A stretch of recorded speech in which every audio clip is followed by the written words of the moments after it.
Olá, boa tarde a todas e todos. Boa tarde, Soledad. Boa tarde, Mariana. Vamos iniciar a América Latina Pulsa com Soledad Chávez Fajardo, chilena e professora da Universidade de Chile. O objetivo da América Latina Pulsa é trazer à tona temas que, embora relacionados ao seminário que nós vamos promover agora em setembro, ao 37º Seminário Virtual Lutas e Resistências, que ocorrerá entre os dias 14 e 18, das 19 às 21h30, não teremos tempo de abordar essas temáticas tão importantes e tão recentes que ocorreram na América Latina, como é o caso do Chile, como é o caso do Equador, Haiti, enfim, né, greves, manifestações, ebulições sociais desses últimos anos. Então, a gente não vai conseguir abordar tudo isso no nosso seminário. Então, tivemos a ideia, né, de criar esse espaço, que estamos denominando aqui de América Latina Pulsa, para, com isso, contemplarmos temas que estão fora, que não conseguiremos abordar durante o nosso seminário. Então, em nome do nosso grupo de estudos, que é o GEPAL, Grupo de Estudos de Política de América Latina, queremos agradecer à Soledad por ter se disposto a tratar da rebelião popular no Chile. Está aqui, portanto, entre os nossos objetivos também, né, além desse tema que vamos abordar hoje, tratar, por exemplo, né, da onda verde argentina, do break dos entregadores por aplicativo aqui no Brasil, que ocorreu recentemente, ainda durante a pandemia. Vamos tentar também trazer aqui e tratar de temas como a crise na Bolívia, né, o golpe que derrubou o Evo Morales, e também a crise na Venezuela e tantos outros temas que forem surgindo. Então, fica aqui o nosso convite para que vocês nos sigam e nos acompanhem nos nossos canais, no Instagram, Facebook, YouTube. Soledad, a palavra é tua e já fica de novo aqui o agradecimento por ter aceito este convite. Muitíssimo obrigado. Muchas gracias. Gracias a ustedes, María, Eliel, un gusto estar aquí. Qué maravilla que exista América Latina Pulsa. Bueno, entre 20 y 30 minutos les voy a comentar de la situación chilena. Voy a hacer un poquito de historia. ¿Por qué? ¿Por qué sucedió lo que sucedió en Chile en octubre? Lo de mediados de octubre, 18 de octubre, que fue esta eclosión. Nosotros la llamamos una revolución, también tiene nombres como Chile despertó o se murió Chile, fue la punta del iceberg realmente. Fue la punta del iceberg de una serie de problemas que vienen para algunos desde la dictadura, pero para muchos vendría de antes, yo creo, desde la conformación del Estado-Nación de Chile en el siglo XIX. Yo estoy de acuerdo con las dos posturas. Por un lado, desde que Chile se conforma como un Estado-Nación, como una república, siempre ha habido un eje, y el eje es absolutamente conservador. Es un grupo conservador, el dueño de las tierras, el dueño de la riqueza, el que mayoritariamente ha tomado el poder político y se han organizado políticamente para armar el Estado de Chile. Si uno hace una historia o un recorrido de todas las constituciones que se han publicado en Chile, que se han redactado en Chile, todas tienen un toque conservador, son todas conservadoras. No existe una convención constituyente abierta, pública, para redactar una constitución. Siempre ha sido un grupo conservador que ha redactado una constitución pensando en sus propios beneficios. Eso ha sucedido siempre, siempre. ¿Qué sucede luego? Durante la dictadura de Pinochet, entre 1973 y 1989, 1990, marzo de 1990 para ser más precisos, Pinochet ordena redactar una constitución que es conocida como la Constitución de 1980. El cerebro de esta constitución era un político, Opus Dei, llamado Patricio Guzmán, que fue asesinado, ¿no? Un hombre tan brillante como siniestro, nefasto, misógino. Bueno, basta decir que fue Opus Dei, ¿no? Y con esta constitución estamos hasta el día de hoy, con esa constitución redactada durante dictadura, con una mente siniestra que la armó. Y si uno la analiza bien, podríamos hacer un análisis del discurso de esta constitución, es perfecta, es siniestramente perfecta. Y ahí habla de la mente brillante de este hombre. Tan perfecta que es muy difícil cambiarla. Prácticamente no se le puede cambiar. Entonces, claro, uno podría pensar, se acaba la dictadura, podría cambiarse la constitución. No fue así. Entonces, aquí tenemos otro punto que es bastante crítico, porque desde 1990 que llegó la democracia, pero ¿es realmente una democracia? Hemos tenido desde 1990 hasta 2019 una verdadera democracia. Para muchos historiadores no es realmente una democracia. Tenemos la apariencia de una democracia, pero en rigor seguimos estando bajo una dictadura. Y un ejemplo de ello es que estamos con una constitución redactada en dictadura, y con muchísimas otras cosas más. Siguió habiendo tortura durante democracia, siguió habiendo detenciones durante democracia. Entonces, claro, uno puede pensar también, pero bueno, después de la dictadura de Pinochet hubo un gobierno de democracia cristiana, después hubo gobiernos socialistas, pero ¿de qué socialismo estamos hablando también? Yo siempre digo que hay una crisis universal del socialismo. El socialismo hoy por hoy no es el socialismo que conocemos históricamente, ese socialismo marcado, ¿no?, por un sano marxismo, para nada. Entonces, ¿qué encontramos? Encontramos durante todo este tiempo una serie de gobiernos democráticos que siguieron.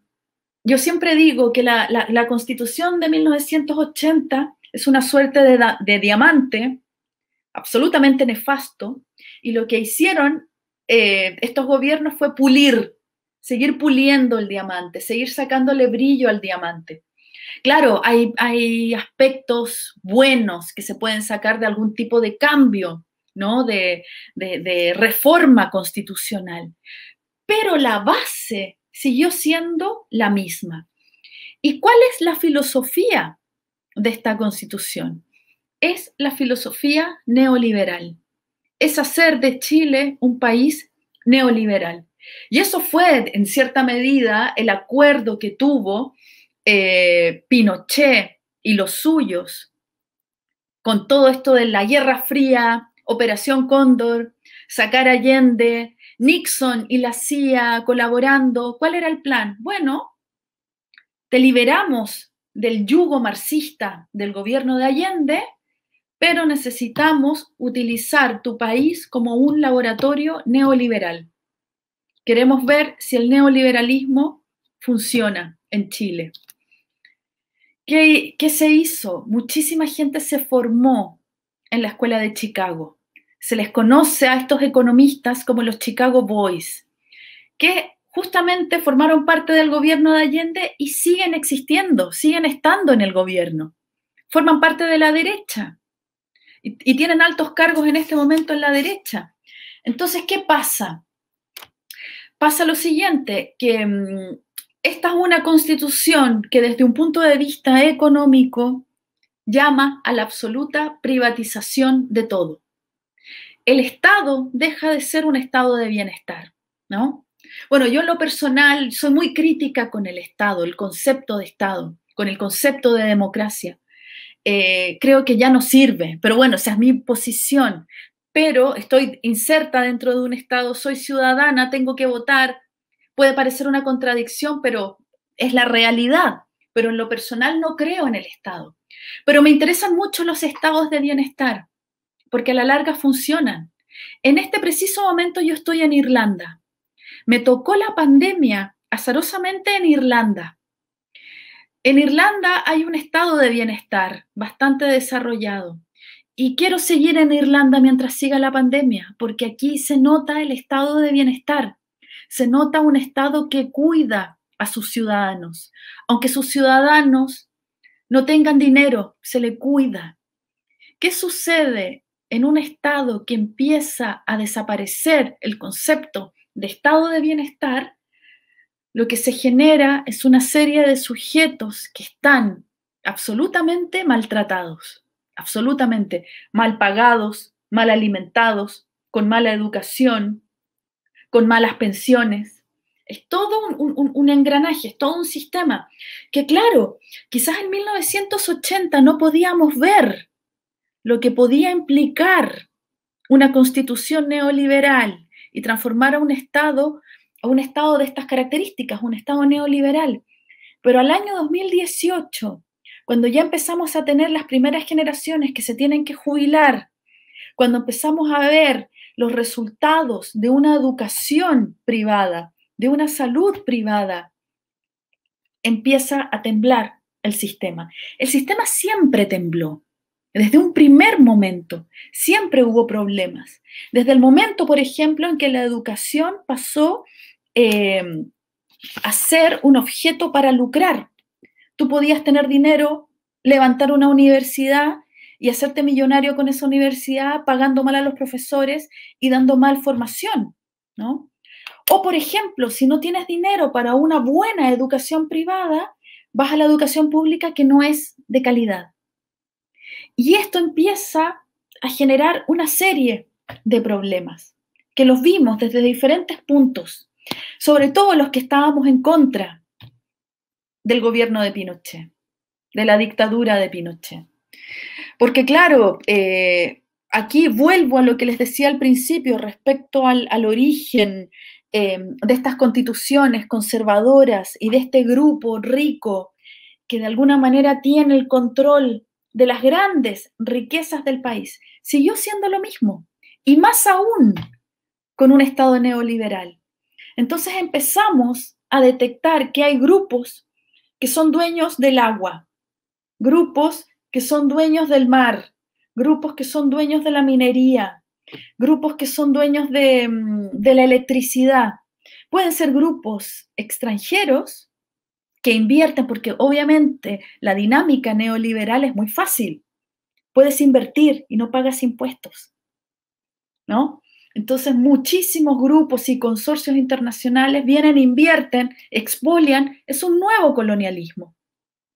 Entonces, ¿qué sucede? Que a estos grupos se les suman grupos chilenos, ¿no? Que son estas familias ricas y que tú empiezas a hacer un análisis, empiezas a desentrañar y descubres que son los mismos que están, de alguna manera, directa o indirectamente en los gobiernos desde el siglo XIX.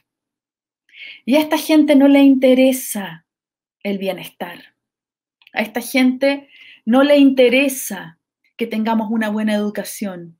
No le interesa que tengamos una buena vejez. Lo que les interesa es ganar dinero. Y esto costó muchísimo mostrarlo y hacerlo entender, muchísimo.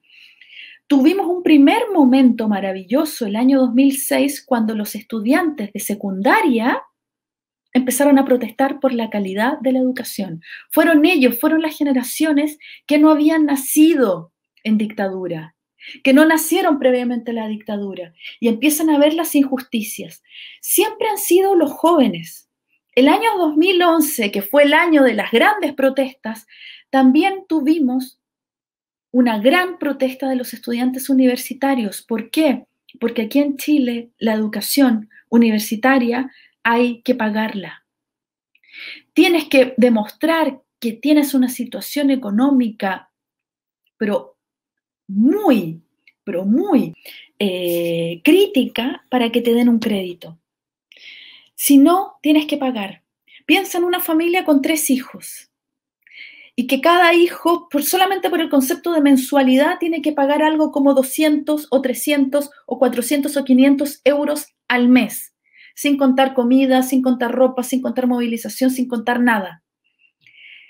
Fue en 2011 cuando los estudiantes protestaron pidiendo una gratuidad.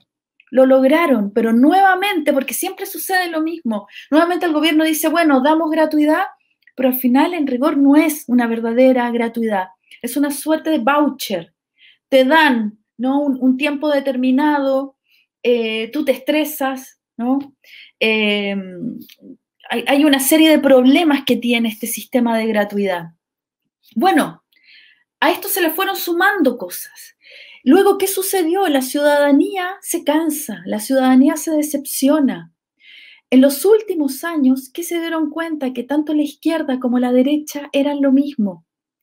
Que tanto esta gente de derecha que apoyó la dictadura y que se hizo millonaria a costa de un gobierno neoliberal, de un Estado, perdón, neoliberal, también empezamos a ver que mucha gente socialista o de tendencias de izquierda hacía lo mismo. Entonces, ¿eso qué generó? Una decepción, y dentro de ese contexto de decepción, ¿qué sucedió? Que volvió a ganar un presidente empresario como Sebastián Piñera. Porque uno se dice, pero bueno, si estaba sucediendo esto, ¿por qué gana un empresario neoliberal, ¿no? Corrupto, mentiroso, un gobierno como este? Justamente por esta crisis. Yo siempre digo, por ejemplo, en el caso de Trump, cuando la gente se espanta con Trump, yo digo, más que Trump mismo, es la gente que votó a Trump. Y si pensamos, ¿quién es esa gente que vota a Trump? ¿Cuál es la educación de una persona que vota a un sujeto como este? ¿Qué sucede en contextos para que se llegue a eso? Pasa lo mismo con Bolsonaro, ¿no? Es exactamente lo mismo. Entonces, ¿qué pasa? Llegamos a un momento de crisis política. Y ojo, que en este momento estamos, hace muchísimos años, sin educación cívica en Chile. O sea, un estudiante en el colegio no tiene educación política. Esto lo digo porque no es una sola causa, es un sistema que empieza a entrar en crisis. Entonces, ¿qué pasa? Que en el gobierno de Piñera empiezan a darse una serie de reformas y de problemas en relación con la pensión, con la salud, con la educación. Empieza a haber una crisis. Y en esa crisis, ¿qué vemos? Que cada vez los políticos y la gente del gobierno no le interesa la ciudadanía. Por darles un ejemplo, del año pasado, antes de la revolución, hay una crisis con el sistema público de salud. Un sistema público de salud que, a pesar de haber tenido una serie de mejoras, sobre todo en el gobierno de Michelle Bachelet, sigue siendo un sistema muy, pero muy crítico, ¿no? Con muchos problemas. En un momento, la gente que tiene acceso a la salud pública, que justamente gente que no tiene dinero para poder pagarle a un médico privado, tienen que hacer unas esperas larguísimas de horas. ¿Qué hacen por lo general? Se levantan de madrugada a las 4 de la mañana, tienen que irse al hospital público a esperar. Lo que dice el ministro de Salud el año pasado frente a las protestas por esto era, ¡ay, qué bueno! Así van a poder hacer vida social. Eso, para mí, es el mejor ejemplo de lo que es la clase política en este momento. Cero respeto por la ciudadanía. En este momento empieza a aparecer un concepto maravilloso, que es el de la dignidad. Dignidad, el concepto de dignidad como un concepto lingüístico, así de buscarlo en el diccionario, no lo entiendes mucho si no es que lo buscas y lo estudias en la filosofía, ¿no? Tiene que ver con lo que hace humano a una persona. ¿Y qué empezamos a ver? Que no hay dignidad. No hay dignidad en esa mujer que tiene que hacer una fila, no hay dignidad en ese estudiante que tiene una educación precaria, no hay dignidad en las primeras pensiones, empezó a jubilarse la gente con un sistema de pensiones absolutamente irrisorio. Todo esto empezó a ser una bomba de tiempo, bomba de tiempo. Sabíamos que el estallido iba a venir, que iba a venir no de los políticos, no de los políticos que están en contra, sino que de la gente. ¿Qué sucedió? Hay un alza en el precio del billete de metro, ¿no? Y son nuevamente los escolares, siempre son los escolares, los que no aguantan y protestan, y esto generó un colapso. En un primer momento, yo me acuerdo ese día, me acuerdo, esto fue previo, viernes 18 de octubre fue el colapso total, pero esto empezó el lunes de esa semana, lunes 14. De protesta empezaron a asaltar el metro. Yo lloraba, decía, una vez más nos dan cátedra los estudiantes. Pero cuando empezó la policía, los carabineros a atacarlos, ahí empezó la crisis. Porque están atacando y están golpeando a tu hijo, a tu nieto, a tu alumno. Y allí colapsó todo. Y ahí empezó la gran crisis, la gran revuelta. No hay vuelta atrás. Ya no hay vuelta atrás. Y a mí eso me alegra muchísimo. Claro, tenemos el problema de la pandemia. Pero cuando yo vi que la pandemia se venía, yo dije, esto va a ser más agua caliente a la revuelta. ¿Por qué? Porque la pandemia va a mostrar nuevamente que no existe un estado de bienestar. Y al no existir un estado de bienestar, más castigada va a estar la población. Bueno, ¿qué sucede en todo este contexto? Fueron protestas enormes que no pararon. Fue un día, 2 días, 1 mes, 2 meses. En un momento, a mediados de noviembre, la clase política, partidos políticos, tanto de izquierda como de derecha, se reúnen sin avisarle a la ciudadanía, que fue muy feo. Se reúnen con el gobierno para llegar a un acuerdo social por la nueva constitución, llegar a una suerte de paz, pero siempre con algún tipo de engaño. Aparece en el diario oficial es el diario político donde aparecen todo tipo de reformas que tienen que ver con leyes y con normativa. No es un diario para leer noticias, no es un diario de nuevas leyes.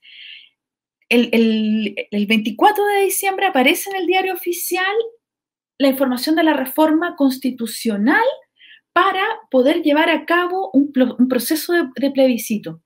Eso es muy difícil. O sea, como les digo, es tan perfecta la Constitución de 1980 que no acepta que se cambie.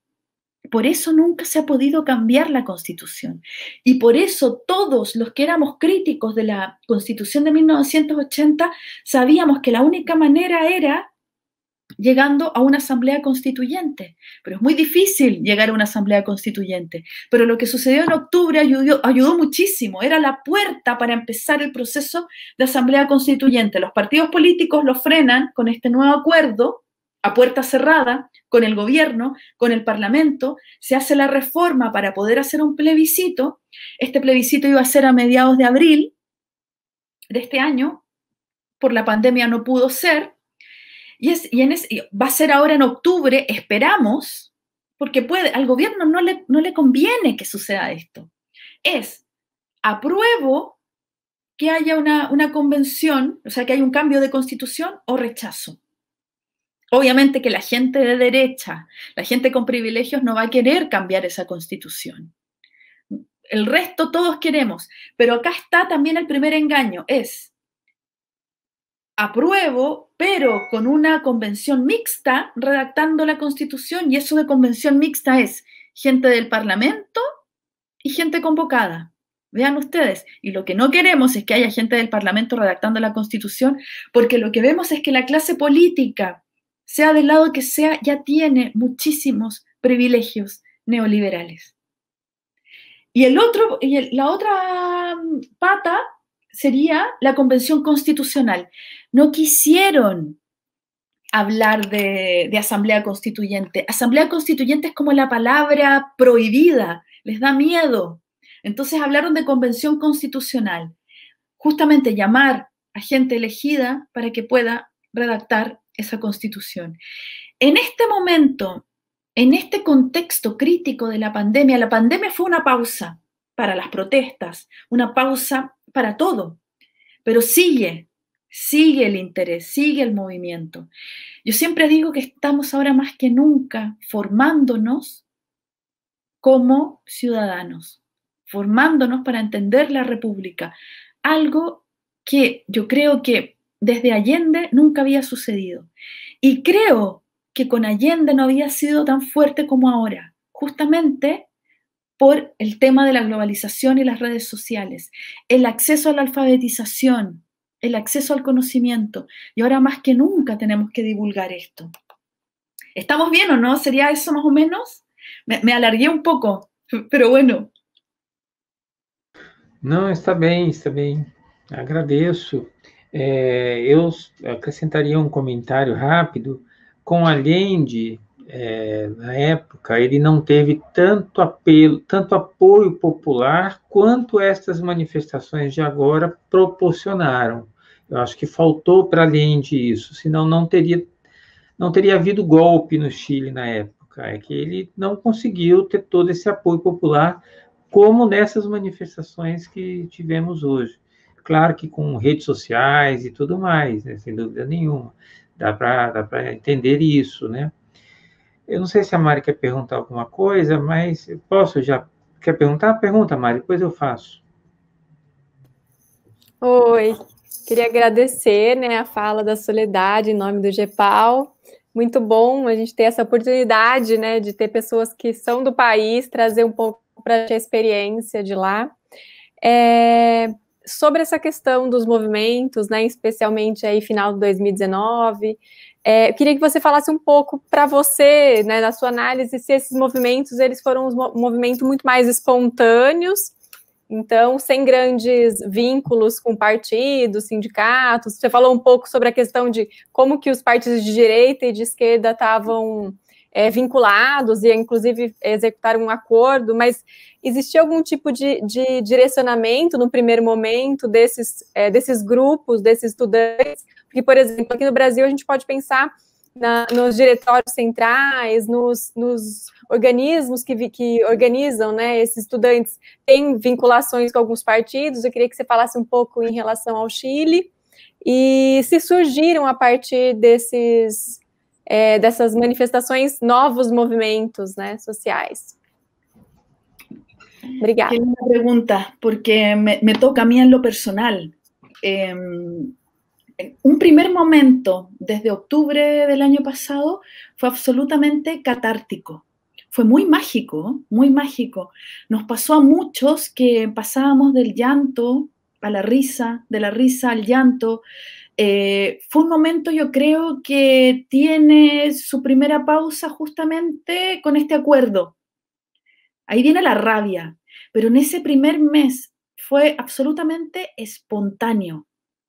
Entonces sucedían muchísimas cosas, hubo manifestaciones gigantes, hubo una sensación de comunidad, de entendimiento, de hermandad, de emoción, y de darse cuenta que todo lo que estábamos viviendo hasta ese momento era prácticamente un mal sueño.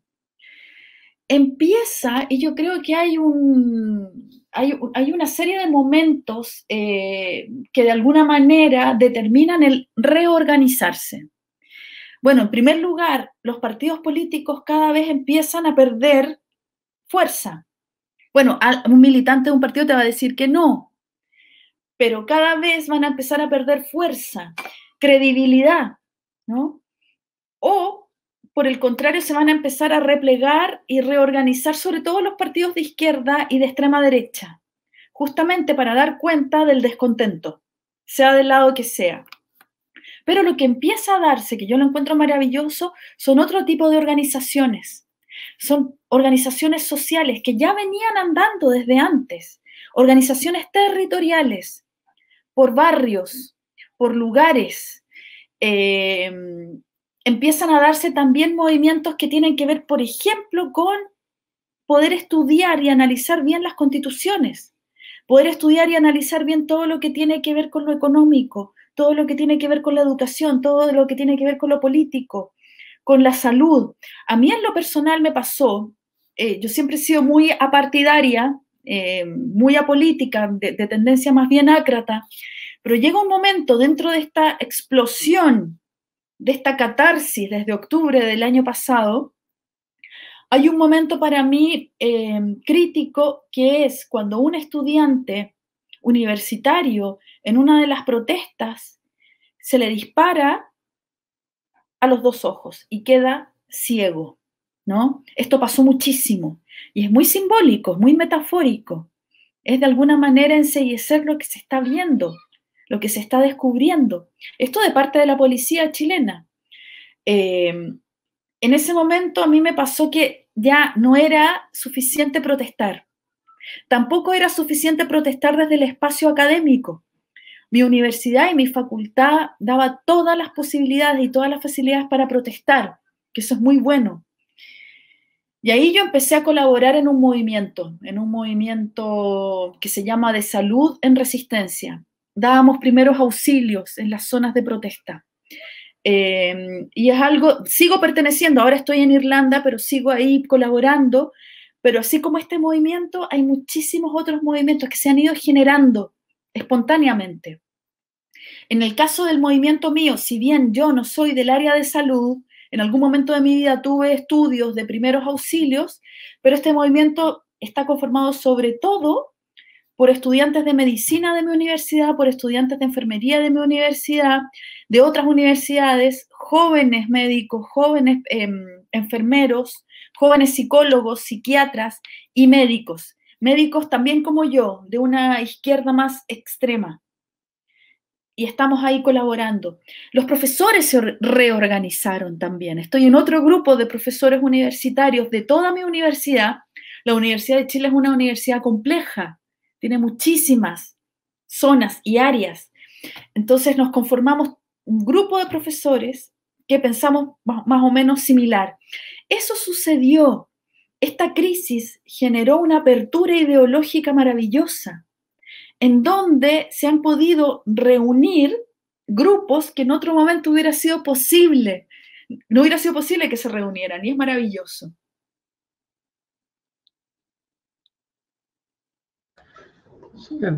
Para irmos para o encerramento, queria te fazer uma pergunta para a gente entender perspectivas, porque talvez agora em outubro ocorra esse processo, né, de votação de uma nova Constituição, né, pelo menos o início desse processo, né, agora em outubro. Mas, para além disso, você acha que tem mobilização suficiente para questionar a estrutura econômica que sustentou o neoliberalismo, né? Em outras palavras, tem estrutura social, tem mobilização social suficiente para colocar em xeque o neoliberalismo? Porque, se não ultrapassar o neoliberalismo, mesmo com a nova Constituição, corre-se o risco de, enfim, reviver o que já se viveu durante todo esse tempo, né? Você acha que há caldo suficiente? O que você vislumbra daqui em diante a partir das mobilizações? Es muy crítico lo que está sucediendo, porque justamente a partir de este acuerdo que posibilita la reforma constitucional para llamar a un plebiscito para cambiar de constitución, justamente hay que tener mucho cuidado con esa convención constitucional que redactaría la Constitución.